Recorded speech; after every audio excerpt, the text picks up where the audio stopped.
Hello everyone and welcome to ABN News Headlines tonight. We will highlight several stories from around the world. Do not forget to like the video, leave your comments and also share. I am Jane Ngwena for Advent Broadcast Network.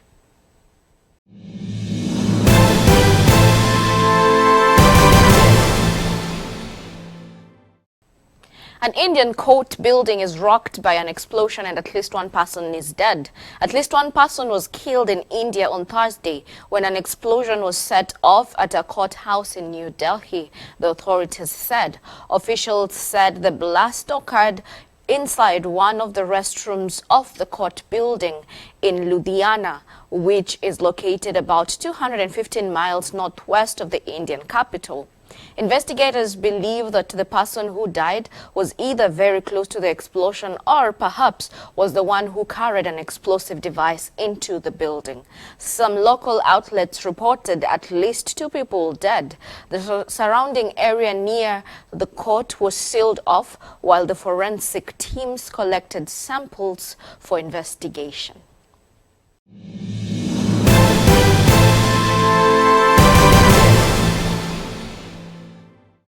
A Democratic congresswoman was carjacked at gunpoint in Philadelphia. Pennsylvania Representative Mary Gay Scanlon was carjacked at gunpoint on Wednesday afternoon in Philadelphia, but was physically unharmed during the incident, her office said on Wednesday. On Wednesday afternoon at around 2:45 p.m., Congresswoman Scanlon was carjacked at gunpoint in FDR Park following a meeting at that location, her spokeswoman Lauren Cox said. The congresswoman was physically unarmed and she thanks the Philadelphia Police Department for their swift response and appreciates the efforts of both the sergeant at arms in D.C. and her local police department for coordinating with Philly PD to ensure her continued safety. Authorities recovered the vehicle belonging to the congresswoman in Delaware and took 5 suspects into custody. Senior Corporal Jason Hutchell of the Delaware State Police told on Wednesday night. Scanlon's vehicle was recovered near a public gym in Newark, and Scanlon, a Democrat, has served in the House since 2018. Her district includes part of the Philadelphia and its suburbs. She currently sits in the House of Judiciary Committee as well as the House Rules Committee and the House Administration Committee.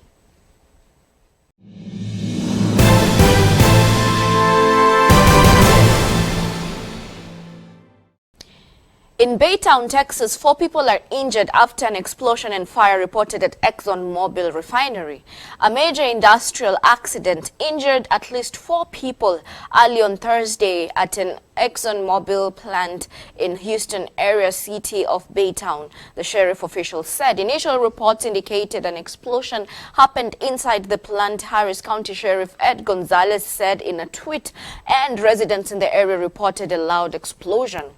A fire happened at the facility, an oil refinery, around 2 a.m. Eastern Time, according to ExxonMobil, which did not immediately confirm an explosion or say what led to the fire. 4 people were injured, and the sheriff's office said 3 of whom were taken for treatment by helicopter and 1 by ambulance. The fire happened in a unit that produces gasoline, and the plant's emergency workers still were working before sunrise to extinguish the fire. ExxonMobil refinery manager Rohan Davis reported on Thursday morning. The cause of the fire wasn't immediately known, and it will be investigated. The company is coordinating with authorities and is monitoring air quality with regulators. The Baytown refinery began operations in 1920 and can process up to 584,000 barrels of crude oil per day, according to the Exxon Oil corporate site. ExxonMobil operates the refinery and several other facilities, including a chemical plant and a technological center on about 3,400 acres and around Baytown. It employs 7,000 people in the Baytown area, and the refinery in Baytown is roughly 25 miles drive east of downtown Houston.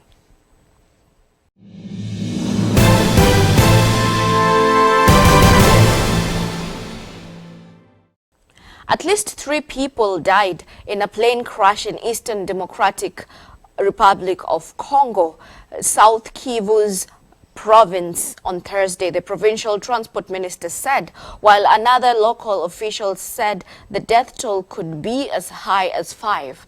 The plane went down in the village of Keisha, around 15 kilometers from the territorial headquarters town of Shabunda, the officials said. Provincial Transport Minister Mathieu Malumbi said that at least 3 of 6 people on board had been killed. Emergency services were dispatched at the site to local survivors and determine the cause of the crash. It is not clear what company operated the flight, and the air accidents are a common thing in Eastern Congo. At least 27 people were killed in 2019 when a small plane crashed into a densely populated part of Goma.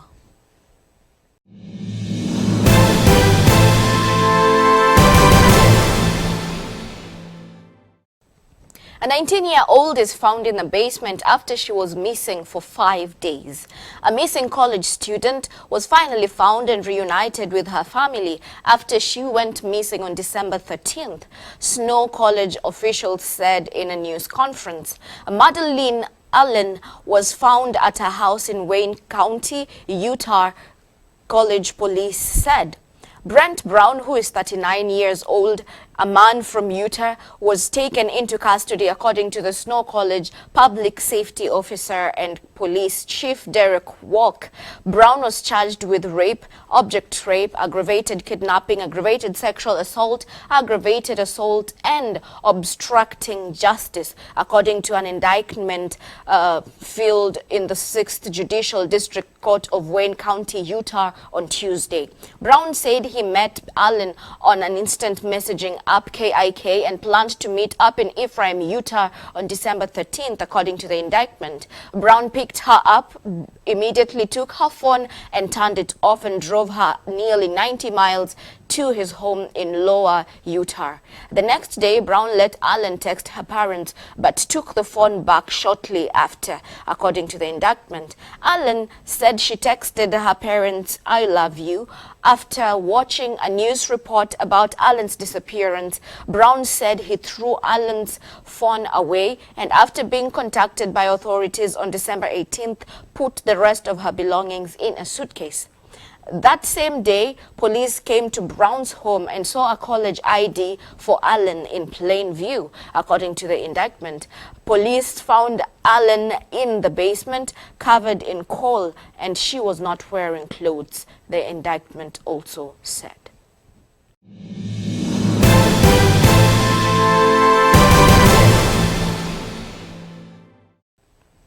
An 11-year-old dual hero saves choking classmate and a woman from fire in the same day. A 6th grader in Oklahoma is receiving praise from his school and law enforcement after saving a classmate from choking and a woman from a house fire in the same day. Davon Johnson, who is 11, was named a hero, honorary officer of the Muskogee Police Department and honorary sheriff of the Muskogee County Sheriff's Office during a school board meeting last week, according to a Facebook post from Muskogee Public Schools. On December 9th, the duo hero used the Heimlich maneuver to save a fellow classmate from choking on a bottle cup. He has always indicated that he wanted to be an EMT.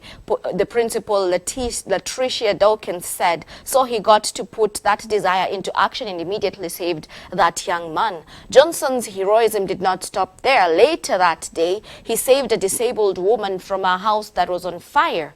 She was on her porch, but he thought, being a good citizen, he could cross and help her get into her truck and leave, Johnson told Enid News and Eagle. He told the outlet that the back of the house was on fire and it eventually spread to the front. Davon's mother, Latoya Johnson, said she was not surprised of her son's actions and that her brother is an emergency medical technician.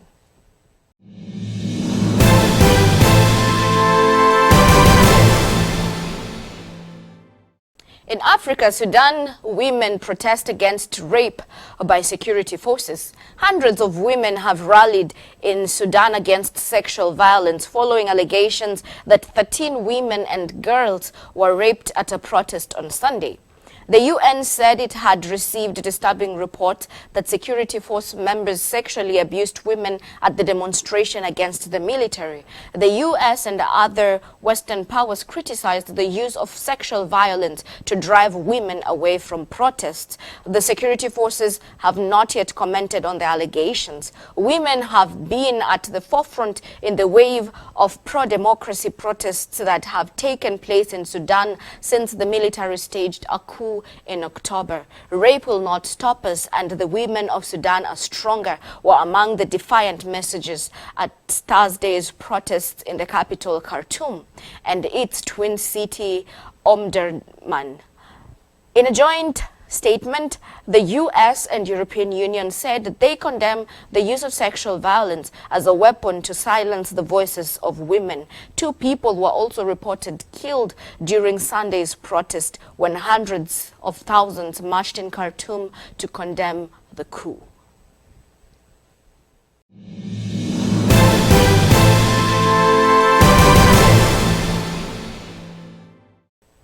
And that brings us to the end of our news headlines tonight. Thank you so much for tuning in, liking the video and sharing it. I am glad that you took your time to watch ABN News today. I have been your host, Jane Nwena.